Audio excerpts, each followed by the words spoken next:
अस्सलाम वालेकुम नाज़रीन, सियासत टीवी के प्राइम टाइम में आप सबका तहदील से इस्तकबाल है। मैं हूं फरजान अहमद। सबसे पहले पेश है प्राइम टाइम की headlines.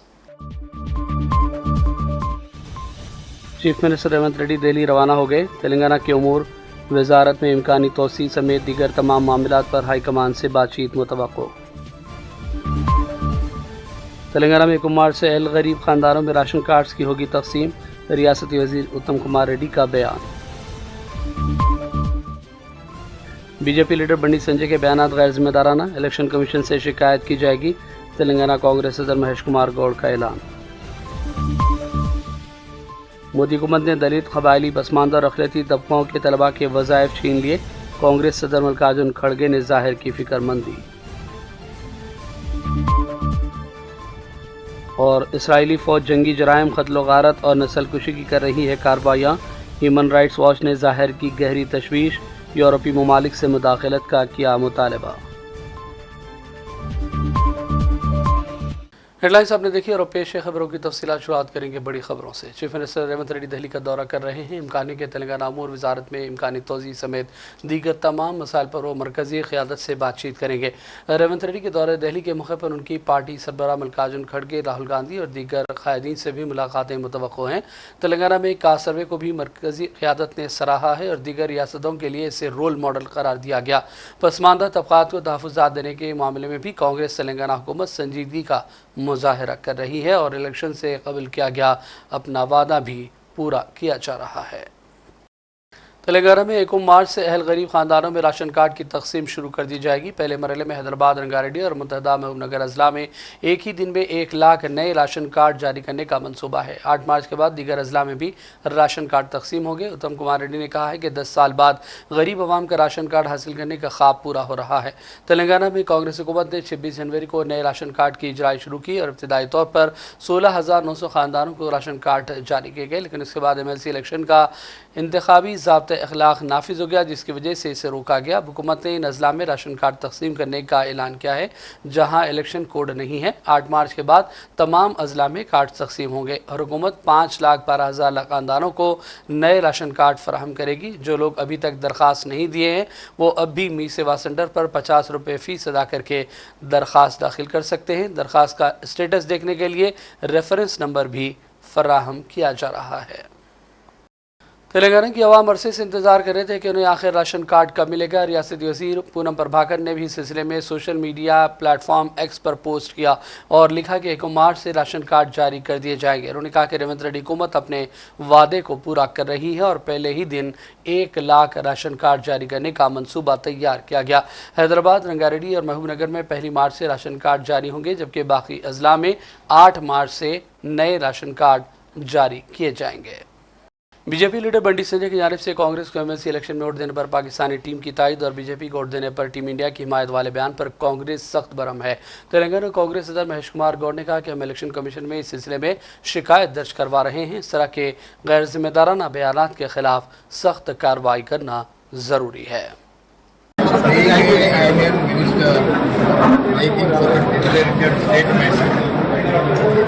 very Congress party its ancestors. Some people wanted British to continue. They were not part of freedom group. Congress party, Congress leaders bought the freedom. Congress party bought the constitution. With that constitution is the Indian system now. Every election, raising the caste issue, religion issue, getting advantage out of that, has become a habit for them. This is the local body MLC election, the graduate election. How can you bring in cricket into this election? How can you bring in Pakistan to this election? It's a small thinking. Seriously condemn it, will come back to the election. And he allegated that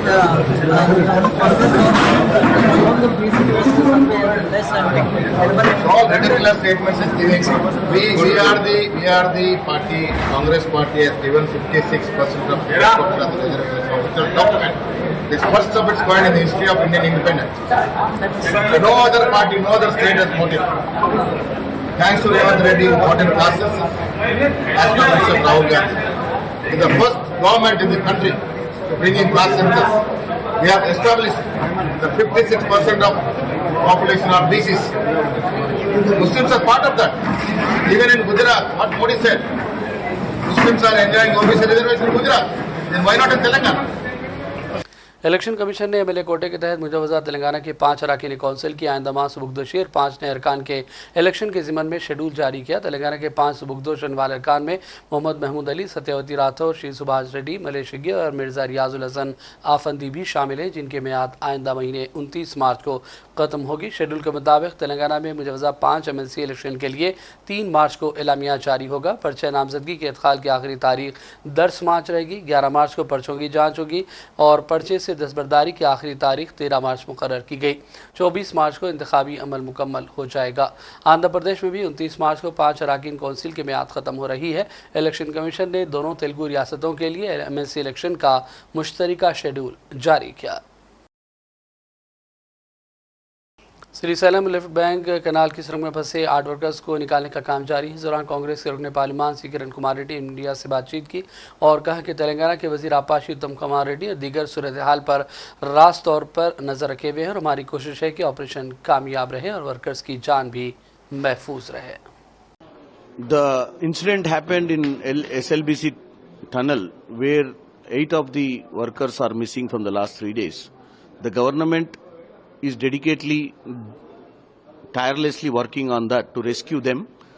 Our minister, irrigation minister, Mr. Uttam Kumar Reddy Garu, and also our local minister Jupalli Krishna Rao Garu and our Komatreddy Venkat Reddy, the roads and buildings minister, is there staying 24 hours doing the surveillance. Because, you know, technically there is a lot of difficulty in removing, because there is a lot of debris there and they are trying to remove that and try to rescue them. Probably something will come positively. We pray God that the eight of the workers should come out safe and healthy. So the central government is also Got the call from Narendra Modi ji to our chief minister, and our leader Rahul Gandhi ji also called us, and there everybody is praying for the, you know, to get these 8 members out of the tunnel in a proper shape. So we are all doing 100%, whatever the effort, whatever the ways and means to use to get them out from that particular crisis, we are doing. साबिक़ा रियासती वज़ीर KTR ने तेलंगाना हुकूमत पर तनकीद की और कहा कि SLBC सुरंग वाक़या हुआ तो मीडिया खामोश है, जबकि कालेश्वरम के बैराज का एक सुतून गिर गया तो दानिशवर और मीडिया सभी ने 1 लाख करोड़ रुपए के नुकसान का वावेला मचाया। KTR ने इल्ज़ाम लगाया कि साबिक़ा हुकूमत की छोटी सी गलती पर भी हंगामा खड़ा किया जाता है, जबकि कांग्रेस हुकूमत की गलतियों पर सब पर खामोशी तारी है। గిదే పర్రె చూసిన మొత్తం పోయింది 1,00,000 కోట్లు ఇళ్ళకెళ్ళి పర్రెలకెళ్ళి తొరలకెళ్ళి కిందికి వీక్నాయి మొత్తం జనాన్ని ఆగం చేసి కాళేశ్వరం అంటేనే అవినీతి ఇది అది డామ్ డూమ్ అని చెప్పి మొత్తానికి ఓట్లు దొబ్బినావు జనాలను నువ్వు తర్వాత ఇంకా మల్లన్న పుల్లన్న ఇక ఉన్నారు కదా యూట్యూబ్లో అందరు కలిసి మొత్తం కేసీఆర్ తిట్టుడే పనిగా పెట్టుకొని జనాల నెత్తులు పాడు చేసి రైతుల నెత్తులు కూడా ఖరాబ్ చేసి మొత్తానికి ఏదో జరగందేదో జరిగినట్టు చూపెట్టి ఆయనతో ఓట్లు కొట్టుకున్నారు। మరి నేను అడుగుతున్నా ఈరోజు ఇదే మేధావులను ఈ రాష్ట్రంలో ఉండే మీడియాను కూడా నేను అడుగుతా ఉన్నా, కాళేశ్వరంలో ఒక్క బ్యారేజీలో ఒక్క పర్రె పడితే దానికి గింత లొలిపెట్టిరు మీరు, మరి అలా సుంకిశాల కూలిపోతే అక్కడ రిటైనింగ్ వాళ్ళు కూలిపోతే ఎవ్వరు మాట్లాడరు, బీజేపీ వాడు మాట్లాడాడు, కాంగ్రెస్ వాడు కుయ్యనడు, SLBCలో 2.5 కిలోమీటర్ల టనెల్ కూలిపోతే ఎవరు మాట్లాడరు। మీ కాడ ఏం ప్రాజెక్ట్ అది? పెద్దవాగు ఖమ్మం దగ్గర కొట్టకపోతే ఆ బ్రిడ్జ్ కొట్టకపోతే ఎవడు NDSA మాట్లాడాడు, ఎవడు NDA మాట్లాడాడు। చూడండి ఇలా రేవంత్ రెడ్డికి రక్షణ కవచంలాగున్నది ఎవరో కాదు బీజేపీ। నేనేదో ఉత్తగా చెప్తలేను ఈ మాట, లేకపోతే మేడిగడ్డల పర్రె పట్టింది అని రేవంత్ రెడ్డి అనగానే తెల్లారే వరకు వాడొచ్చి వాలిపోలే గద్ద లెక్క బీజేపీ వాడు। NDSA అని వస్తుంది, నేషనల్ డ్యామ్ సేఫ్టీ అథారిటీ, వస్తాడు వచ్చేది ఇట్లా చూసినట్టు చూసి తెల్లారే వరకే బీజేపీ ఆఫీస్లో ఒక రిపోర్ట్ తయారు చేసి ఇక్కడ ప్రజల మీద వేసి ఎలక్షన్లలో గోల్మాల్ చేసి, మరి ఇలా SLBCలో టన్నల్ కూలి దాదాపు 72 గంటలు అవుతాను, ఎందుకో రాడు, మరి NDSA రాదు, ఏ బీజేపీ వాడు మాట్లాడాడు, ఎవరి నోరు పెగులుతలేదు, కిషన్ రెడ్డి మాట్లాడాడు, బండి సంజయ్ అన్నాడు అన్నాడు, ఎందుకు ఏమొచ్చింది ఇబ్బంది మీకు?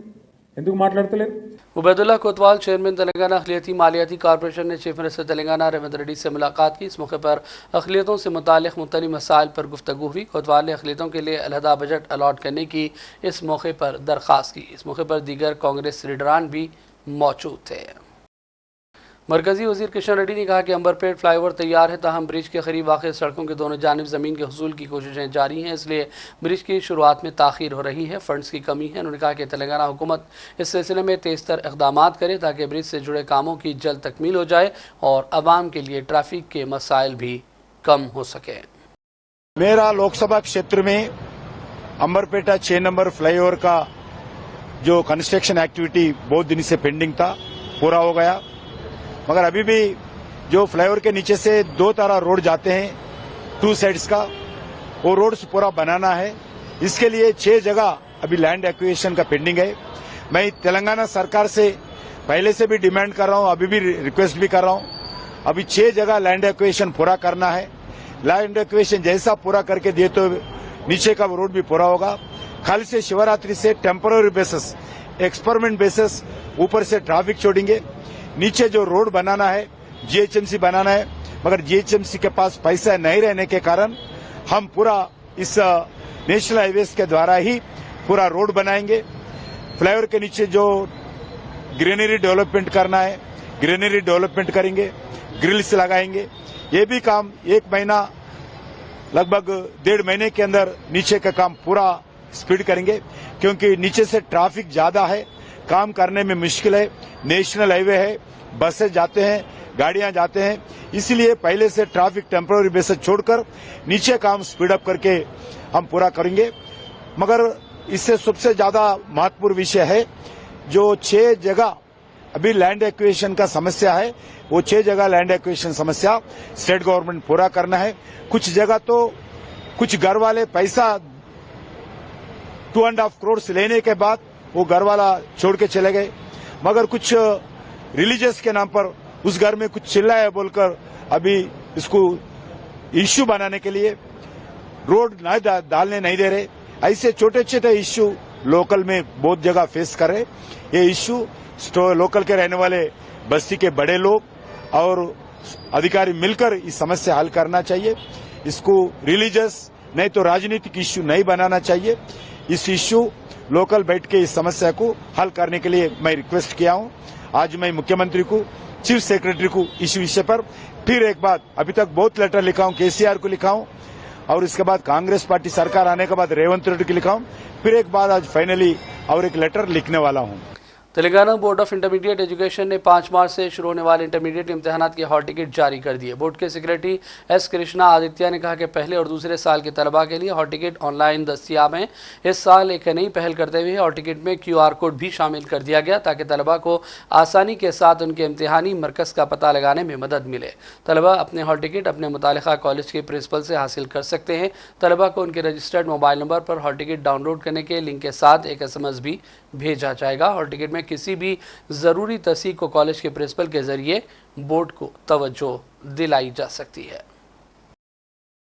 और अब बढ़ते हैं चंद अहम कौमी और आलमी खबरों की जानिब। कांग्रेस सदर मल्लिकार्जुन खड़गे ने सोशल मीडिया पर पोस्ट में लिखा कि हुकूमत ने दलित, कबायली, पसमानदा और अक़लियती तबक़ात के तलबा के वज़ाइफ छीन लिए। खड़गे ने इल्ज़ाम लगाया कि मोदी हुकूमत के तहत इस्तिफ़ादा कुनिंदगान की तादाद में साल ब साल बड़ी कमी आ रही है और अक़लियतों और पसमानदा तबक़ात की तरक्की के लिए हुकूमत कोई इक़दामात नहीं कर रही है। आम आदमी पार्टी लीडर गोपाल राय ने कहा कि 2 साल के दौरान मोदी और मरकजी एजेंसी आम आदमी पार्टी के पीछे पड़ी रही, कोई सबूत नहीं मिला। बीजेपी जो वादे करते हुए इख्तियार में आई उसमें खवातीन के खाते में 2500 रुपये डालना है, लेकिन बीजेपी इससे फरार का रास्ता इख्तियार कर रही है। आइए देखते हैं ये बयान, जिसमें उसमें गड़बड़ियों की बात कही गई है। 2000 करोड़ रुपए की टोटल अनियमितता बताई जा रही है। जो वित्तीय गड़बड़ियां हुई हैं उसमें जो माफ़ी की गई थी, जो टैक्स माफ़ी की गई थी वो भी है, लाइसेंस फी की भी बात है। देखिए, 2 साल से भारतीय जनता पार्टी यही राग अलाप रही है। 2 साल से इन्होंने सारी एजेंसियों को लगाया, ईडी को लगाया, CBI को लगाया। 2 साल से हजारों छापे मारे गए, सारे जेल में डाल दिए गए, सारी जगह जांच कर ली, कुछ नहीं मिला आज तक। भारतीय जनता पार्टी केवल काम से बचने के लिए नए नए हथकंडे ढूंढ रही है, बहाने ढूंढ रही है। इन्होंने वादा किया था कि पहली कैबिनेट में हम 2500 महिलाओं के लिए पास करेंगे। 8 मार्च को उनके खाते में पैसा जाएगा। क्या पहली कैबिनेट मीटिंग हो गई, किसी का आता पता नहीं है। किया क्या इन्होंने पहली मीटिंग में? विधानसभा के अंदर सबसे पहले काम क्या इन्होंने कि बाबा साहब डॉक्टर भीमराव अंबेडकर की तस्वीर हटा दी, शहीद आजम भगत सिंह की तस्वीर हटा दी। यही उपलब्धि है इनकी सरकार बनने के बाद। जहां तक इसकी बात है तो जांच तो सारा इन्होंने किया, सब कुछ खंगाला इन्होंने। देखो, हम तो हर जांच के लिए तैयार हैं, लेकिन ये देश जानना चाहता है कि ये जो मोदी जी और अडानी जी के भ्रष्टाचार को लेकर के चारों तरफ आवाज उठी, उसकी जांच कब होगी? स्पीकर ने खास तौर पे कहा कि अब तक दबा के पूरी कोशिश हुई कि रिपोर्ट दबाई जाए, रिपोर्ट सदन पटल पे पेश न हो, उसके लिए कोर्ट तक मामला गया, कोर्ट ने काफी फटकार लगाई, उसके बाद आया है। लेकिन अब सारे जो इसमें आरोपी हैं उन सब पे कार्रवाई होगी, कड़ी कार्रवाई होगी। पहली बात तो ये है कि ये रिपोर्ट पहले ही विधानसभा अध्यक्ष को सरकार भेज चुकी थी। ये रिपोर्ट आज नहीं भेजा है इन्होंने। आज जो सदन पटल पे रखी गई है रिपोर्ट, ये नई सरकार ने नहीं भेजा विधानसभा को, हमारी सरकार ने पहले भेज दिया था। देखो, कुल मिलाकर के भारतीय जनता पार्टी का एक रवैया, अभी प्राथमिक रवैया जो दिख रहा है, काम करने से सरकार भागना चाहती है और नए नए बहाने ढूंढ रही है। एक अंतिम सवाल सर, आज एलजी ने सदन को संबोधित किया, उन्होंने सरकार की कई बातें गिनाई, कहा कि हम काम शुरू कर चुके हैं नई सरकार में, यमुना सफाई से उसका अभियान शुरू हो गया, आने वाले दिनों में सारे जितने वादे थे सब पूरे करेंगे। उनका ये भी कहना था कि जो दम्भ होता है किसी का नहीं चलता। पहली बात तो यह है कि यमुना में जो काम पहले से हो रहा था, सरकार तो शपथ ली बाद में। हाँ, विजुअल जो है गाड़ी का पहले चलाया गया तो पहले ही हो सकता था। मेरा कहना है कि देखो, ये 2-4 दिन का ये स्टंट चल सकता है। काम करने के लिए दिल्ली के लोगों ने उनको मौका दिया है, जुमलेबाजी से ये काम नहीं होगा, काम करना पड़ेगा। दिल्ली के साबिक़ा चीफ मिनिस्टर आतिशी ने कहा कि चीफ मिनिस्टर के दफ्तर से बाबा दस्तूर बाबा साहब अम्बेडकर की तस्वीर हटा दी गई और मोदी की तस्वीर आवेज़ां की गई है, जिसके खिलाफ हम एहतजाज कर रहे हैं। उन्होंने कहा कि बीजेपी के इस इक़दाम से साफ हो गया कि वो बाबा साहब अम्बेडकर को नहीं मानती।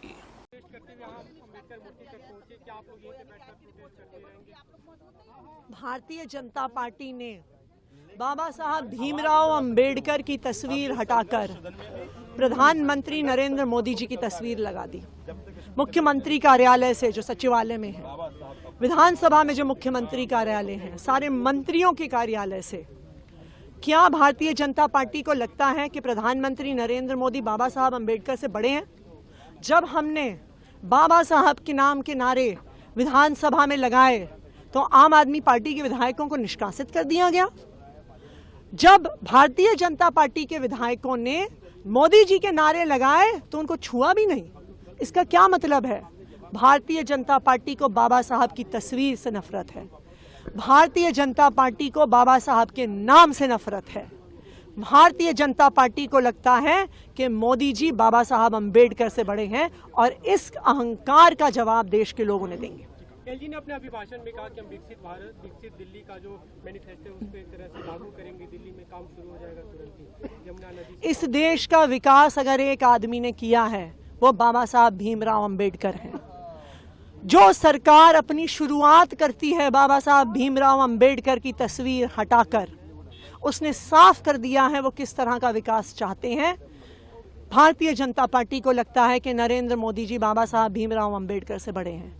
वो बाबा साहब भीमराव अंबेडकर की तस्वीर से नफरत करते हैं, उनके नाम से नफरत करते हैं। बाबा साहब भीमराव अंबेडकर से मोदी जी को बड़ा, वो मानते हैं कि मोदी जी बाबा साहब भीमराव अंबेडकर से बड़े हैं।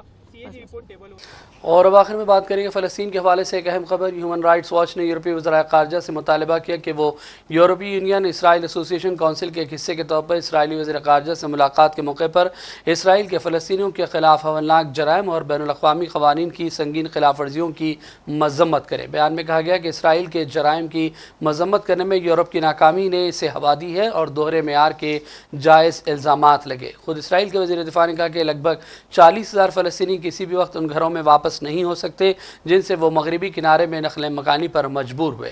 फ़लस्तीनी पनाहगज़ीरों को इन इलाकों में वापस जाने का हक़ हासिल है, लेकिन वो बंदूक की नोक पर बेदखल कर दिए गए। ह्यूमन राइट्स वॉच ने गज़ा और ख़ित्ते में जंग के दौरान जालिम इसराइली फ़ौज की जानिब से संगीन खिलाफ वर्जियों को एक दस्तावेज़ी शक्ल दी है और वाज़ेह किया कि इसराइली फ़ौज जंगी जराइम, इंसानियत के ख़िलाफ़ जुर्म, क़त्ल व गारत और नस्ल कुशी की मुसलसल कार्रवाइयाँ कर रही है। और अब आखिर में हेडलाइंस पर डालेंगे एक और नज़र। चीफ मिनिस्टर रेवंत रेड्डी दिल्ली रवाना हो गए। तेलंगाना के उमूर वजारत में इम्कानी तोसी समेत दीगर तमाम मामलात पर हाईकमान से बातचीत मुतवक्को। तेलंगाना में 1 मार्च से अहल गरीब खानदानों में राशन कार्ड्स की होगी तकसीम। रियासती वजीर उत्तम कुमार रेड्डी का बयान। बीजेपी लीडर बंडी संजय के बयानात गैर जिम्मेदाराना, इलेक्शन कमीशन से शिकायत की जाएगी। तेलंगाना कांग्रेस सदर महेश कुमार गौड़ का ऐलान। मोदी हुकूमत ने दलित, कबायली, पसमानदा और अक़लियती तबकों के तलबा के वज़ाइफ छीन लिए। कांग्रेस सदर मल्लिकार्जुन खड़गे ने जाहिर की फिक्रमंदी।